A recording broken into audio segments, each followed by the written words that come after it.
realmente se ha quedado sin aliento. No puede creer lo que ve, pero lo ve. Los primeros datos de esta encuesta arrojan lo impensable, al menos para ella. Una persona que nació en democracia y toda la vida pensó que el nunca más era un consenso indiscutible. Relee la pregunta. Tal vez se equivocó. ¿Un golpe de Estado en Argentina sería justificable en circunstancias de catástrofe económica? 13,5% muy de acuerdo. 6,4% algo de acuerdo. Eso da casi un 20%. Se apoya en el respaldo de su asiento y busca explicaciones donde no las hay. Si la pregunta estaba bien formulada, si hay un error en la carga de datos. Scrollea un poco y lee la pregunta que sigue. ¿Un golpe de Estado en Argentina sería justificable en circunstancias de excesiva corrupción? El acuerdo esta vez supera el 20%. Son los resultados de un estudio sobre las opiniones de los habitantes del área metropolitana de Buenos Aires en julio de 2022. Esta académica del Laboratorio de Estudios sobre Democracia y Autoritarismo de la Universidad Nacional de San Martín se da cuenta de que tiene mucho trabajo por delante. Sabe que ha llegado el momento de tratar de entender cómo y por qué aquel consenso, que para ella estaba forjado a fuego, muestra fisuras. ¿Qué fue lo que pasó o lo que pasa para que a 40 años de su recuperación, 1 de cada 5 acuerde con la interrupción de la democracia?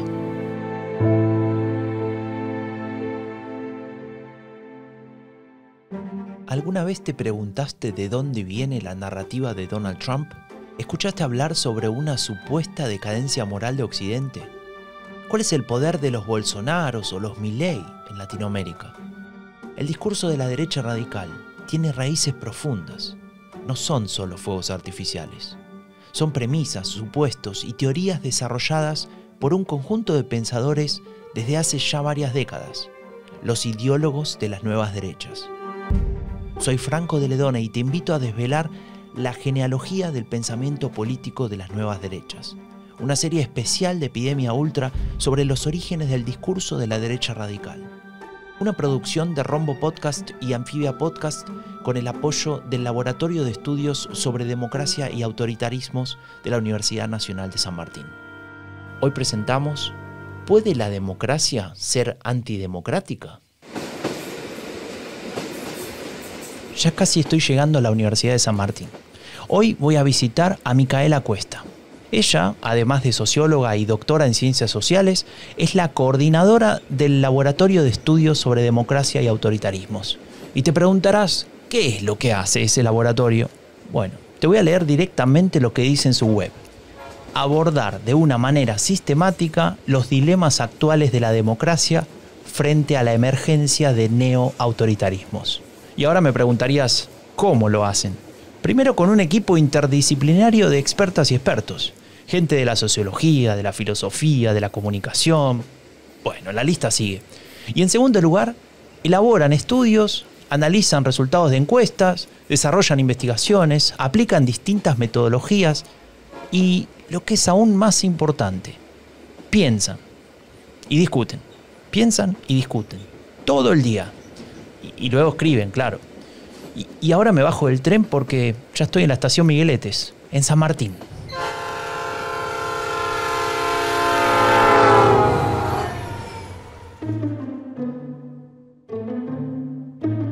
Yo sé que no debería, pero en lugar de apreciar el campus de la Universidad de San Martín, estoy concentrado en mi teléfono.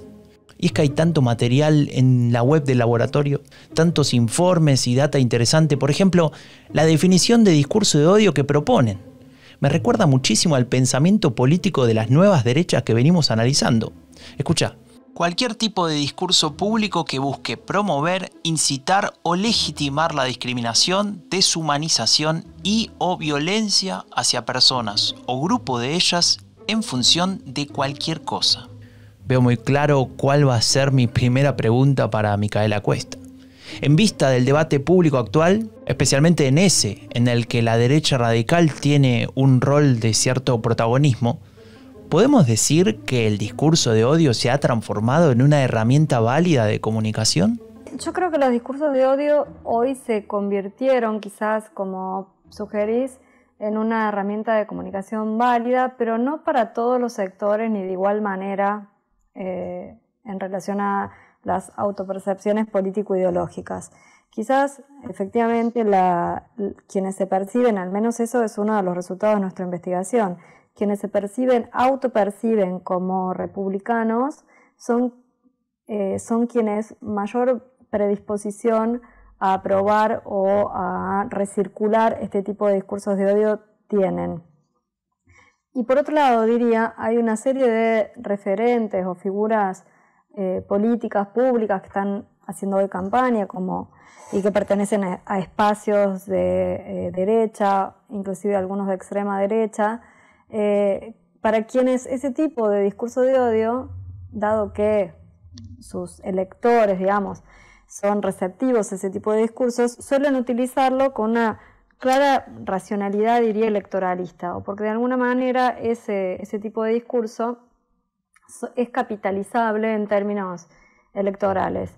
Entonces sí, hay una relación entre discurso de odio y comunicación política, para decirlo rápido de algún modo, pero no es transversal ni está igualmente distribuido en todas las fuerzas políticas de la sociedad. Esto que nos explica Cuesta es un análisis que se desprende de uno de los tantos estudios que lleva adelante el LEDA, que por si no lo aclaré antes, es el acrónimo del Laboratorio de Estudios sobre Democracia y Autoritarismos. Ella nos cuenta un poco más sobre aquel trabajo. Cuando hicimos la encuesta nacional de 3.100 casos en 2020, o sea, 2020, una de nuestras preguntas era de autopercepción política. Esa autopercepción política tenía un arco, o sea, abarcaba desde la izquierda hasta la derecha. El encuestado podía autopercibirse como de izquierda, como kirchnerista, como peronista, como pro, ¿no? Radical, republicano y libertario. Y luego cruzábamos esas autopercepciones político-ideológicas con la disposición a aprobar o promover discursos de odio. Y el resultado que arrojaba ese cruce de variables era ¿no? El que hace un rato te comentaba, que el 40 y pico % de quienes se autopercibían como republicanos estaban dispuestos a promover o recircular, digámoslo así, discurso de odio. En tanto, quienes se percibían como izquierda, ese porcentaje disminuía significativamente, ¿no? Llegando, si mal no recuerdo, a un 17-18%. Me pregunto si estas expresiones tienen algún tipo de castigo de parte del electorado. Ahí es variable, depende del candidato y depende de la coyuntura política nacional en este caso. Hay una certeza, no sé si decir certeza, pero hay un saber que manejan ciertas referencias o líderes de la derecha argentina, que es que efectivamente el odio dirigido a ciertas identidades es aglutinante, o sea, produce colectivo, produce identidad, produce, por lo tanto, también posibilidad de movilización.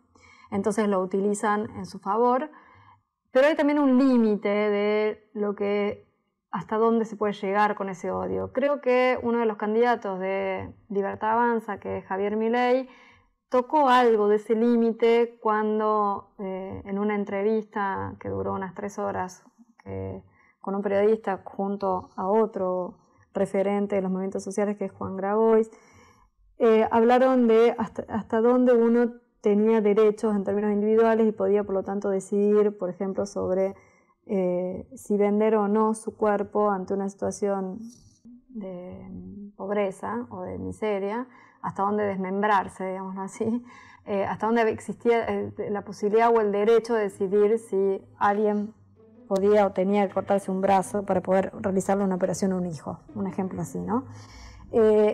Ahí encontró una especie de límite, ¿no? Ese discurso que tiene un trasfondo muy odiante.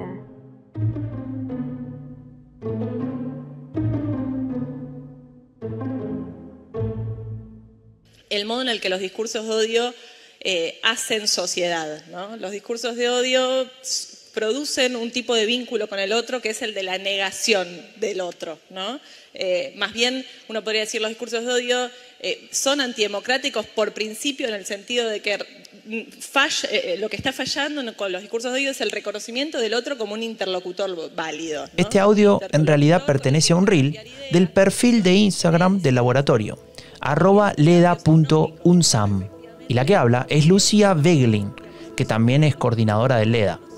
Sus palabras me hicieron pensar en el impacto que estos discursos tienen efectivamente en la democracia. Creo que son el primer paso a construir narrativas antidemocráticas, porque una de las consideraciones del LEDA y de mi perspectiva, digamos, de lo que yo pienso también, es que este tipo de discursos, al legitimar, promover o incitar modos de la discriminación o la violencia hacia otro, lo que están afectando en esa legitimación de la violencia es la posibilidad, en el límite, de desaparecer, exterminar o liquidar a ese otro, limitando así toda posibilidad de convivencia y tolerancia requerida por las formas de la democracia. Si la forma de la democracia es un modo de tramitar el conflicto, digo entre comillas pacíficamente, o sea, puede ser muy agresivo, puede ser antagonista.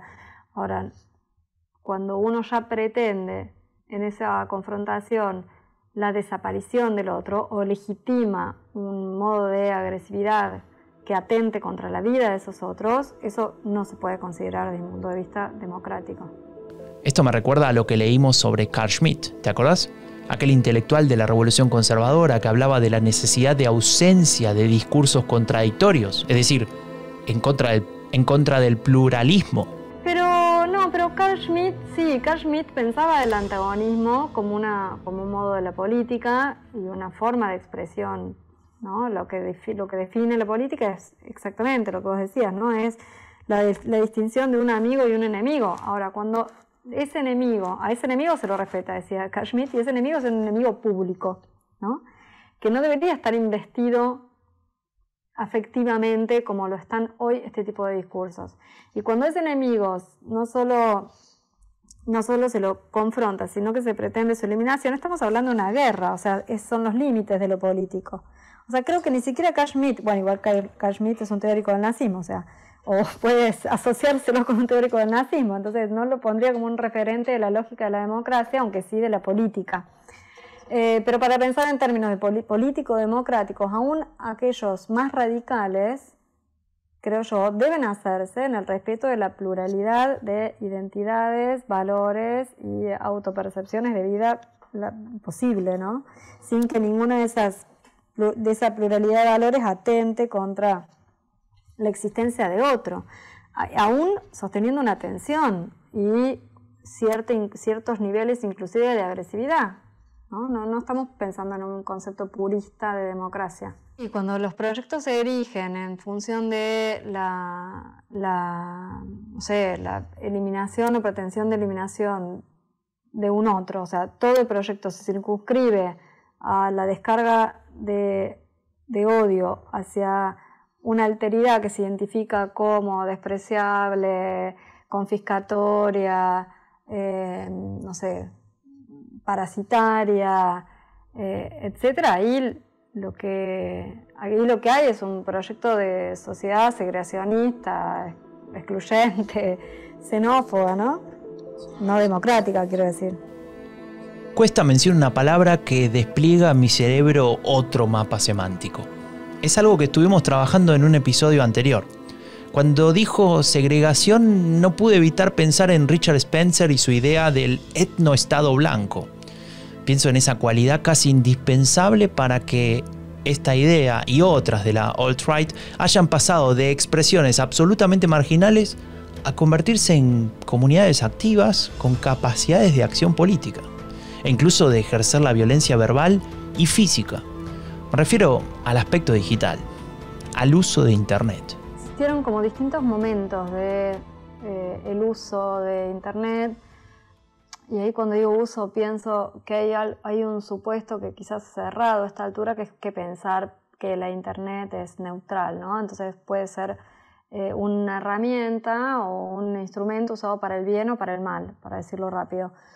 Ahí se pierde de vista de que Internet configura, forma parte de un complejo político, económico, financiero, militar, que tiene una racionalidad que escapa a las decisiones de uso de ciertos movimientos.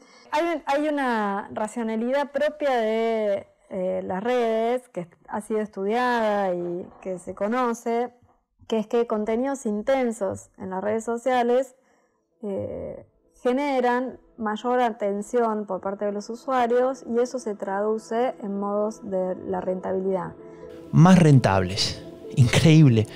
Perdón, no quería interrumpir a Cuesta, pero no salgo de mi asombro. Lo que sucede con los discursos de odio, digo parcialmente, es que ese tipo de discursos que son intensos en términos afectivos producen más interacciones y por lo tanto son más monetizables en términos económicos. O sea, hay un interés de los dueños de Internet de no moderar, por lo tanto, este tipo de contenidos, habilitando su recirculación y proliferación.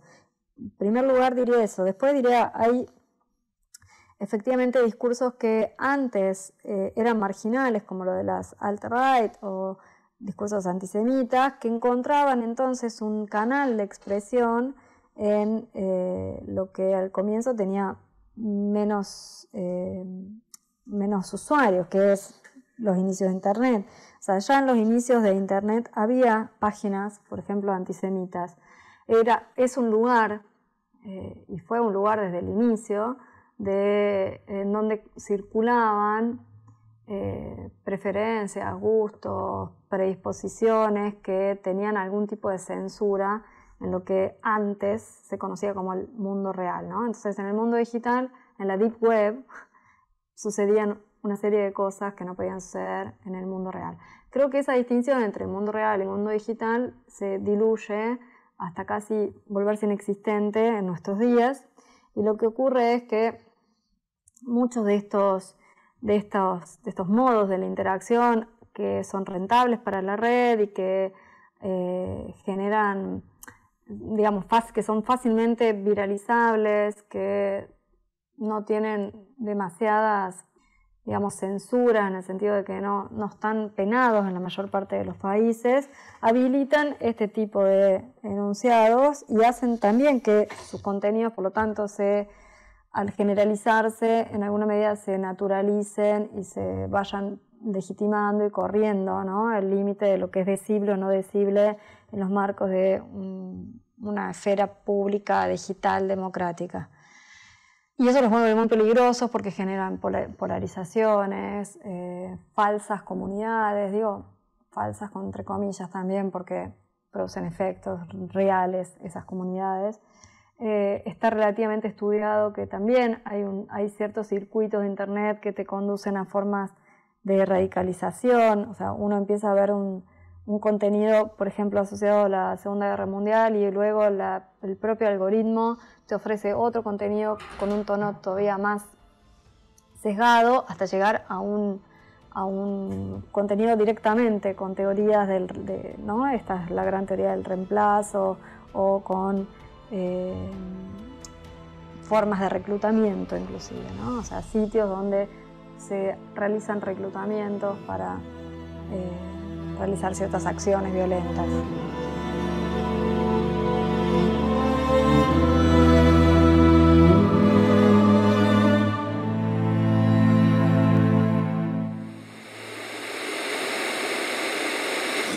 De último momento, sumaron 2 casos positivos de coronavirus en la Argentina. Ya son 21.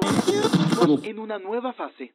Declaramos formalmente que estamos en fase 3. El mismo balance reconoce que hay 731 fallecidos más probables por COVID. Chegou a marca assustadora de 1 milhão de casos em menos de 4 meses depois do primeiro caso confirmado. Colombia lleva más de una semana acumulando más de 400 muertes diarias por COVID.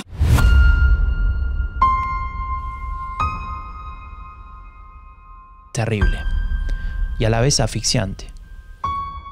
Cada día escuchábamos lo mismo. Los medios tradicionales nos inundaban de noticias, estadísticas y anuncios sobre la pandemia. A toda hora, en todos los canales, en cada debate, televisivo o radial. Y nos escapamos de esto. Huimos y nos refugiamos en las redes sociales. Cuesta y el equipo del LEDA trabajaron en este tema. Querían saber cómo estábamos usando Internet. Sí, nosotros ahí en esos grupos focales que mencionas habíamos constatado efectivamente cierto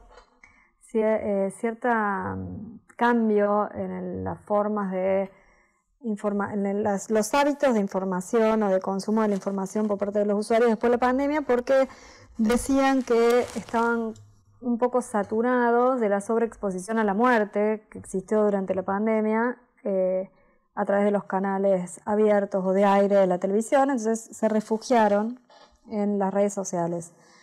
Y ahí analizábamos, o en realidad construimos una tipología del usuario de redes sociales, identificando distintos perfiles.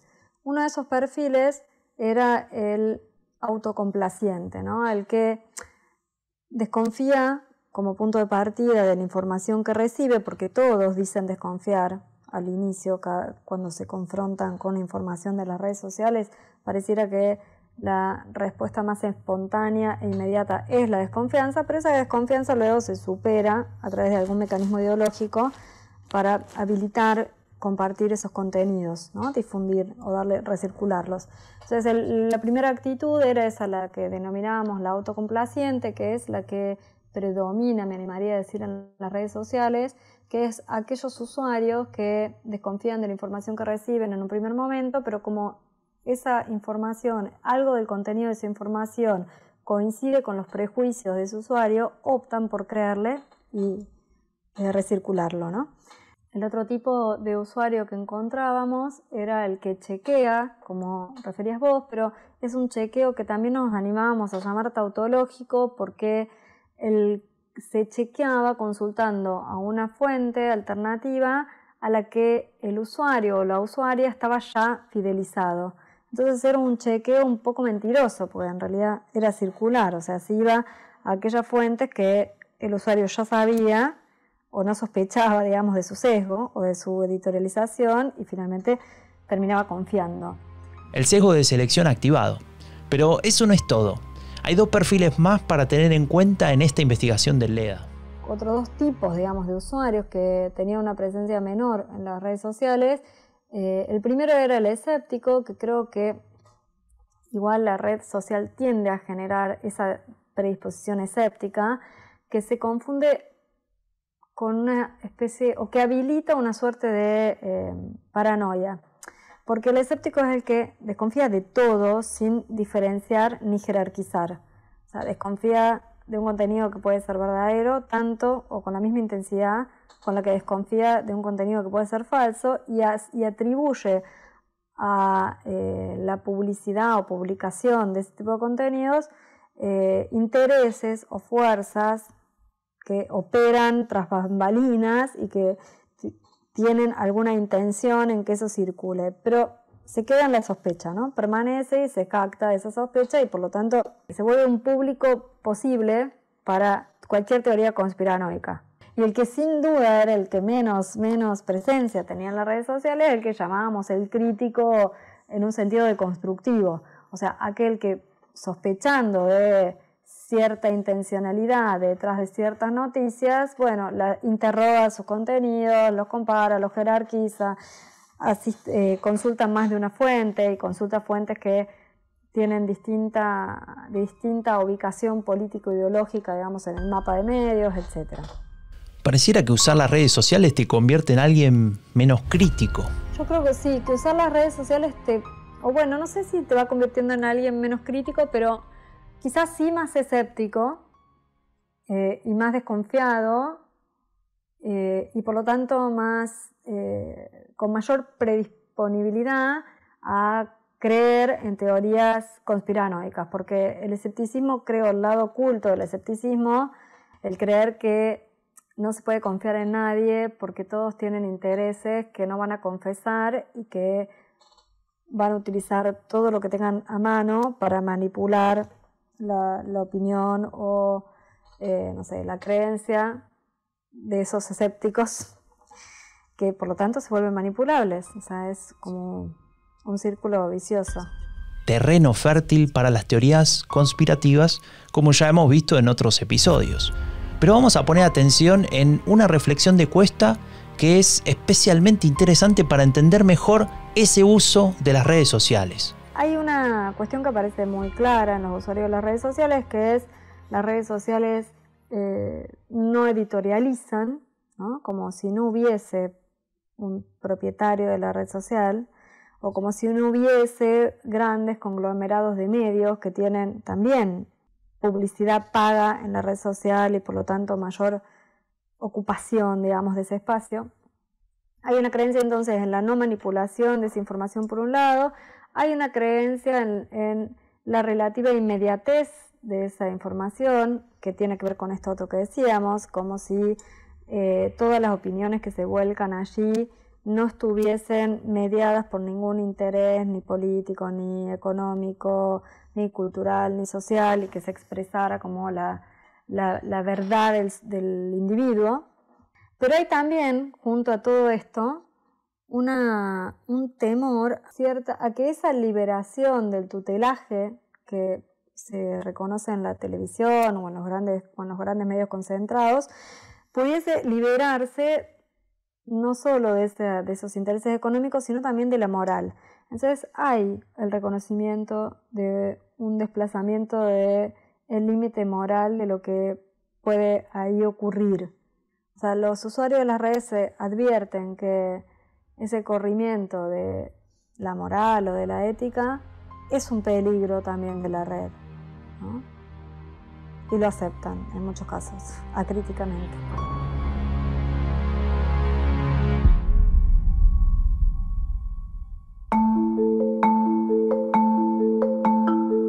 Estoy mirando otra publicación en Instagram de Leda. Me llamó la atención por la pregunta inicial: ¿por qué se piensa lo que se piensa? Y lo que hicieron fue una investigación con grupos focales. Te cuento rápido de qué se trata. Es una metodología cualitativa en la que se convoca a un grupo de personas con ciertas características representativas de diferentes sectores de una sociedad para escuchar sus reflexiones. Alguien se ocupa de moderar la discusión entre ellas y también de lanzar lo que se conoce como estímulos, es decir, alguna frase o imagen que dispare un debate. En esta investigación utilizaron, por ejemplo, un tuit anónimo que ponía lo siguiente: si son pobres, de baja calidad genética, de bajo coeficiente intelectual, directamente no deben y no pueden tener un solo hijo, ya que sus criaturas no tendrán ninguna oportunidad en el contexto de la industria 4.0. Por eso se lucha para que villeros no tengan hijos. No sé cómo reaccionaste vos a este mensaje, pero en el grupo focal que te contaba antes, lo primero que surgió fue la risa. Sí, la risa. Pareciera que la risa se convierte en un factor racionalizador de los discursos violentos en las redes. ¿Vamos camino a la naturalización de estas actitudes y expresiones violentas? Y lo que me preocupa aún más, ¿tienen consecuencias? ¿Pueden ser la base para elaborar discursos o justificar acciones antidemocráticas? Creo que lo que producen en las redes es un efecto subjetivante, diría, ¿no? O sea, hay un modo de habitar las redes que desborda la lógica de las redes. Entonces, hay una forma... El usuario, tiene la fantasía, el usuario de la red social tiene la fantasía de que entra y sale cuando quiere de la red social, que decide qué contenido ver y cuándo dejar de verlo, que tiene a la mano una carta de posibilidades de elección. Pero todo esto opera efectivamente en el plano de la fantasía, porque uno no entra ni sale de la red cuando quiere, ni del mismo modo en que entró. O sea, no sale del mismo modo en que entró.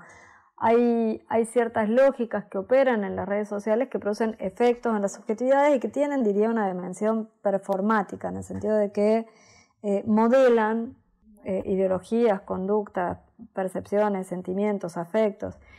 Y en relación a los discursos de odio, lo que tendríamos que decir, creo, es que la alta exposición a esos discursos de odio en las redes sociales generan daños, lesiones, que en algunos casos terminan con silenciamientos o exclusiones de esa esfera de la conversación pública de quienes son objetos de odio, empobreciendo la lógica del debate y naturalizando un modo de la conversación que no debería por qué ser naturalizado. O sea, deberíamos preguntarnos por qué uno tiene que soportar el agravio, la descalificación, la discriminación más abierta o el insulto si quiere participar de una conversación abierta en una red social. Esa naturalización, digamos, de las lógicas de la red social se convive y se complementa o se retroalimenta con otras, como pueden ser la de la memificación, es decir, volver a todo agravio en este caso, a todo discurso odiante, un objeto de risa, o imputarle a esos contenidos odiantes una intención jocosa, ¿no? Entonces, cualquier contenido altamente violento, agraviante, descalificador, etc., al imputársele una intencionalidad risueña, irónica, jocosa, se desactiva ese contenido violento y se trafican formas de la discriminación, ¿no?, que no podrían circular de otro modo.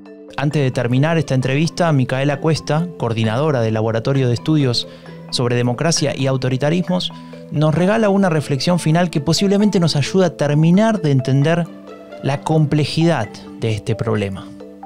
Me parece que hay que ser enfáticos en que la idea de discursos de odio nunca opera sola, ni es lo que explica, digamos, el deterioro de la democracia o el avance de las nuevas derechas. Hay núcleos ideológicos que la habilitan, condiciones de posibilidad que vienen forjándose desde hace varias décadas. Podemos ponerle distintas fechas, desde los golpes de Estado en América Latina, desde las crisis del 2008 en adelante, etcétera, que son las que posibilitan que esos discursos se vuelvan pregnantes. Y entre ellas mencionaría sin duda una moral punitiva muy fuerte, o sea, una voluntad de castigo, una connotación moral de la dependencia, o sea, la que tiene como supuesto la creencia o la ilusión de un individuo que puede prescindir de cualquier otra instancia para su reproducción, o sea, una fantasía liberal moderna, pero persistente. Y una idea también asociada a esta última, emprendedorista de la vida, que diluye las identidades colectivas con mucha eficacia. Entonces, estos tres núcleos, creo yo, por lo menos estos tres y probablemente muchos otros, pero estos tres generan la condición de posibilidad para que estos discursos de odio, que son identitarios porque producen estigmatizaciones a partir de sujetos particulares que pertenecen a colectivos y le atribuyen una esencia, una naturaleza y una culpa de los males que estén en juego, digamos. Ese tipo de discurso sería muy difícil que prendiera si no existieran estas otras ideologías que actúan en favor suyo, ¿no?, que generan sus condiciones de posibilidad, de reproducción.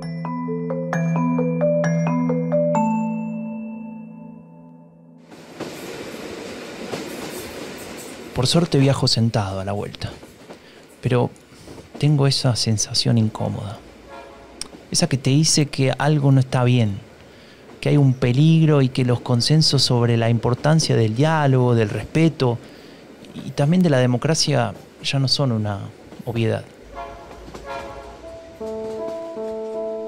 Al contrario, me queda esa impresión de que hay que volver a defenderlos y volver a construir narrativas para eso. Pero pienso en narrativas que funcionen con el lenguaje, los contenidos y las lógicas actuales, entendiendo las falencias del sistema actual para subsanarlas, claro, pero combatiendo a sus detractores. En realidad, creo que esa sensación que me parecía incómoda es algo positivo. Es una forma de no quedarnos inmóviles. Una manera de activarnos para defender esos valores democráticos por los que tanto se ha luchado.